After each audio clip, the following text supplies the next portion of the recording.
We have a lot of hope in you. You are the biggest human resource asset that we have to help the world partner with Kenya. Because this transformation we are talking about, we cannot do it by ourselves. Why?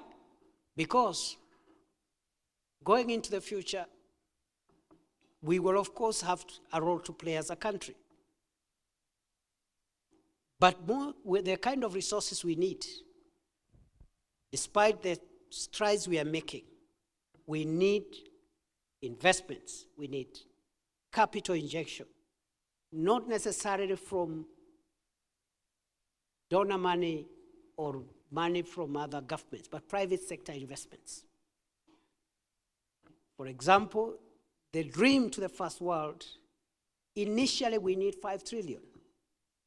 We will not raise the entire 5 trillion ourselves. We just need to raise a fraction and crowd in private investments. And that's what we have started doing. Through the Safaricom partial disinvesture and the partial sale of Kenya Pipelines shares, we are going to raise 350 billion, just those 2 transactions alone. But for every shilling we have raised through these transactions, we will attract 10 shillings from private sector, because we'll have assured the private sector, if we are putting that money to build a road or a railway or an airport, we just need to invest 10%, 90% will come from that confidence from the private sector. So you have a big role to play to project Kenya as a safe country, as an important country, and as a country on the move. I wish you all the best. And when you're there, please sell Kenya in the morning, in the afternoon. Sell Kenya on Monday, Tuesday through Sunday. Sell Kenya January to December. Sell Kenya forever. Okay? And if you run out of, after saying many things about our beautiful country, about its people, about the opportunities, about the peace, about everything else, if you run out of sale points or selling points, just ask whoever you're talking to. Kenya ni fire, si fire. But we also need the enablers of this grand infrastructure plan, the social enablers. That's why we are very keen on universal health cover, because you need a healthy population. We have moved this nation in the last 4 years from a country where only 7 million Kenyans had access to some form of medical cover, public medical insurance cover. We've moved from 7 million under NHIF in 2022 to this morning, 30.2 million Kenyans. Phenomenal. We are moving towards universality. By end of this year, we are targeting between 40 and 45 million Kenyans under UHC. We know it is not perfect. We are fine-tuning so that it can be better and better. We are working on medical commodities supply chain. We are working on placing equipment in hospitals, especially level 2, 3, and 4. We are working on the referral system. We are working on the actuarials to make sure that the actuarials, the premiums that are paid, are commensurate with running a huge program like that. Tell me which country has tried an ambitious public health insurance program equivalent to what we have at the moment. You will not find, even among the developed world. It's not an easy thing. So we are moving towards universality, and we are on the road there. Since 1963, we have struggled with a poor savings culture as a country. And one of the reasons why we have incurred a lot of external debts is a poor savings culture. And all these years, all these decades, We have been borrowing money from multilateral lenders, bilateral lenders, money which is savings of the people of other nations, which savings they end up lending the World Bank and other institutions, and that is what poor countries have been borrowing. We are almost turning a very important corner, because since 1963 to 2023, our NSSF, the pensions money, which is the money many countries use for their development and investments, we had saved 320 billion shillings for 62 years. They're coming into effect of a new law in 2023. For 2 years, by 2025 December, we have moved our national savings under NSSF from 320 billion saved over 6 decades. We've saved in 2 years an extra 370 billion in 2 years. We are now at 690 billion, and we are targeting by next year 1 trillion shillings in national savings. 3 times. In 3 years, we'll have saved 3 times what we have saved in 62 years. That is one of the stress relievers that you've seen of late, especially on our national infrastructure projects. We are now dueling the Rironi-Mau Summit Highway. We are not going to borrow any money. There will be no debt, and we will not raise new taxes. Part of the money being invested to build that road is money. NSSF has a big stake, is one of the big investors. Just to give you an example. So national savings is another macroeconomic indicator that we have cracked, and we are not going to reverse on that. Going forward, we'll be borrowing our own money without any threat of sovereign default and the embarrassment that follows nations that borrow to build infrastructure, which infrastructure gets externally exposed when there is a threat of default. Maybe one last example of macroeconomic indicators which we have resolved with finality. In 2022 September, the foreign exchange reserves were at 5.7 billion, the lowest in so many years, providing an import cover of only 2.5 months. We have now, in the last 3.5 years, pushed our national reserves from $5.7 billion to a historic $14.2 billion US dollars, the highest reserves we have ever got in our country. Remember, in 2022, if you needed some dollars, you had to book with a bank. I'm sure some of the bankers are here, they can witness, they can give evidence and testify. If you are an importer, you want to bring some goods in Kenya, you need to pay in US dollars, like oil marketers and other people. If you need $1 million, you are told, we cannot get $1 million. We'll give you 20,000, 50,000. You book, and you are not sure you'll get them. Today, we have more than enough. We have almost 7 months of import cover, meaning even if the economy was shut for 7 months, we can still continue transacting and running our economy. Those are just 3 indicators: the stability of the currency, national savings, and foreign exchange reserves. There are many other, about 6, 7 fundamentals of economic stability that we have been able to crack in an irreversible manner. And that is the foundation upon which we are building the rest of the economy on.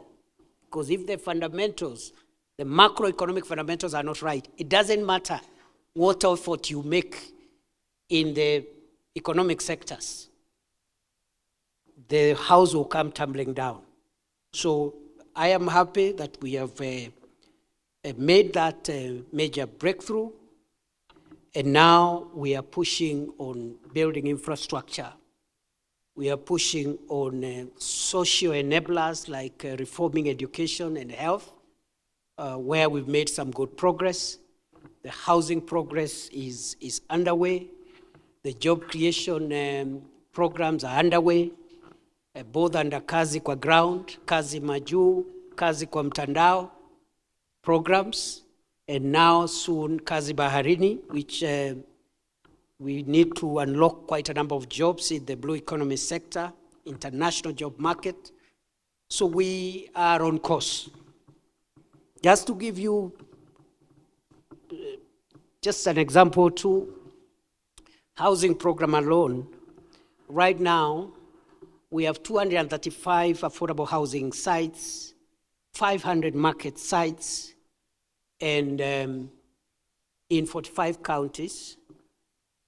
And we have 630,000 Kenyans who are not working in 2022 who are now employed under that sector. And because it's a long-term program, that number will keep on increasing. We are targeting 1 million by the end of the year. And so under the public infrastructure, we are stretching the job creation agenda to 1 million. And then under the digital jobs infrastructure, I think there we need to up our game a bit. We are at 300,000. That sector can give us 1 million jobs very easily. And we are working to provide the enablers for that will give us a multiplier effect. And the Kazi Majuu, we are now slightly over 500,000 jobs. We are putting pressure on all the agencies to push us to 1 million. And by the end of this first term of President William Ruto, we will have put close to 5 million young people who are not working in 2022 on the job market. During the last 4 years, almost now, Kenya has pulled some of the most consequential programs that have delayed our progress since we attained independence in 1963. And I want to say without any fear of contradiction that the gains we have made in the stabilization of macroeconomic fundamentals of our country is something to be applauded, and it's something that has eluded us for a long time. I say this because the current indicators of macroeconomic stability will be long-term, will not be short-term. We know there are both external and internal shocks, including global crisis like what we are having in the Middle East, but also internal shocks like droughts and floods and other things. But I dare say where this administration has placed Kenya's macroeconomic fundamentals is a place of near irreversibility. For the reason that we have found a way of cushioning our currency from erratic fluctuations that have always bothered us whenever there are short-term or long-term internal or external economic shocks. You'll witness for the last 2 years, our currency has stuck at between 128 to 129 to the dollar. That is not going to change anytime soon. It will not change. In fact, the projection from the Central Bank of Kenya is that any change, if at all, and it has to be minimal, will be to make the shilling even stronger. I'm saying this because we would have even done more on the Kenyan shilling, but we also have to balance the stabilization of our currency with other important national objectives, including the protection of our export earnings. Because if we don't control the stability of the currency, then we can have a sharp drop in export earnings, and that, of course, will have its own effect on the economy. Other than that, I want to give you the assurance that that indicator of macroeconomic stability is something we have been able to crack, and we are not going to reverse on that. That you can build great roads and railways and airports, but all that can come tumbling down in 1 week, just 1 week of disorder. Those of us who were alert and about in 2007, you know what the 3 weeks of violence between December 30th and January 15, 2007, 2008, you know the damage that was caused on the economy of Kenya by 3 weeks of riots. An economy that had pushed itself to 7% was reduced to negative 1% because of 3 weeks of riots. So peace is priceless. It's an asset that we must protect, and we must do whatever it takes to make sure that our country is peaceful, but also our neighborhood is peaceful and the world is peaceful. We are a stable democracy and in a complex region. We are a leader in renewable energy and climate action. We are a hub for diplomacy, logistics, and finance, and our population is dynamic and entrepreneurial. These are not abstract attributes. They are strategic assets. The task before our diplomatic service is to convert these assets into measurable national gain. On matters of peace and security, Kenya's position remains firm. Our commitment to regional stability is anchored in the understanding that our prosperity is inseparable from that of our neighborhood. We will continue to play our role consistently, responsibly, with a clear appreciation of the evolving nature of the threats we face. At the multilateral level, Kenya must remain purposeful. We will continue to advocate for a more equitable and responsive international system. But we must also engage with the discipline required to influence outcomes. This requires coherence, sustained engagement, and the ability to build and lead coalitions. And by coalitions, I don't mean political coalitions. Education, that's why we are very keen in perfecting the CBC curriculum, ensuring smooth transition. We have employed teachers. We had a gap of 116,000 teachers. We have already done 100,000. We will close this gap. We built 23,000 classrooms, 1,600 laboratories. We have also relooked at the tertiary education system, introduced modularization so that you don't have to stay in a TVET for 3.5 years to get your diploma. If you're an artisan and you have some little time, you go and do one module, you continue with your Juakali business. When you get some more time, you go back, you do another module until you accumulate enough modules to get your diploma. And because of modularization and 2 other policy interventions we have made in that space, the dual training policy and the recognition of prior learning, those 3 policy interventions have pushed the enrollment of TVET from 297,000 students in 2022 September to currently 720,000 students. Because you cannot have an economy where there are more students in the university than in the TVETs. It should be the other way around. So we are making deliberate reforms in education. We've changed the university funding model. We have increased the education budget. I see people commenting about our commitment to our education agenda. Education is a major enabler to our vision to go to the first world economy. We have moved the funding of education from 500 billion in 2022. This year, 2026, 2027, we are putting 765 billion in that sector. And so on and so on. I've talked about the teachers, the tutors in TVET, and so many other reforms that we are doing in that space of education. Education is an enabler. Health is an enabler. We will remain with another enabler, two enablers. One is going to be the role of technology, especially ICT technology. And we need to do better than we are doing. I know we've done 30,000 kilometers of fiber optic. We have put up 382 ICT hubs in Gitume labs and this ICT infrastructure. They are not enough. Our commitment was 1,450. We have done 382, they are complete. Another 400 hubs are under construction. We are slightly behind schedule. We need to harness the place of ICT as an enabler to our first world dream. And finally, the software that will drive us there is going to be integrity.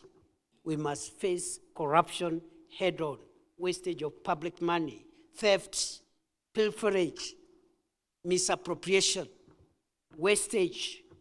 We must cut down our expenditure, especially current expenditure, and invest in capital projects that will push our country forward and make those responsible for our resources to be accountable. Because integrity is the software that will drive the hardware we are talking about. What is the economic value of peace? And I'm deliberately talking about peace. I'm not talking of the economic value of an airport, the economic value of a road, the economic value of a dam. I'm talking about the economic value of peace. How do we quantify that? How do we package it?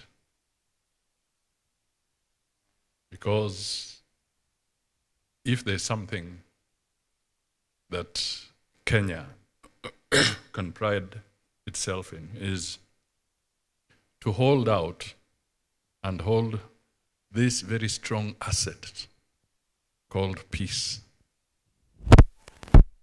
What does it take? What does it mean? Because we have now seen lately that you can have the best infrastructure, but if this asset called peace is missing, that asset ceases to give the value that it was intended to give. So ultimately, the anchor of all these assets then is peace. Your Excellency, over the last 3 days, we have not wasted a minute. Every minute of our being here has been spent well. From the opening ceremony presided over by the head of state, who is diplomat number one of the Republic, who in his electrifying speech elevated our consciousness with respect to the moment we are at and caused us to appreciate the centrality of his vision to transform Kenya on the basis of the vision that Singapore has established. But then, Your Excellency, what followed over the last 3 days have been absolutely engaging conversation. We have asked ourselves difficult questions. Questions around how do we protect our national interest? What is the place of our economic diplomacy? What is the role of missions in that respect? Your Excellency, we've walked the journey of national security in an era where the world is polarized and fractured and where multilateralism is fraying. And Your Excellency, we sat around, we had about 5 roundtables. Different thematic areas were canvassed, and at plenary, we again spotlighted the question of the role of the diaspora and what it is that we can do to serve and position them better.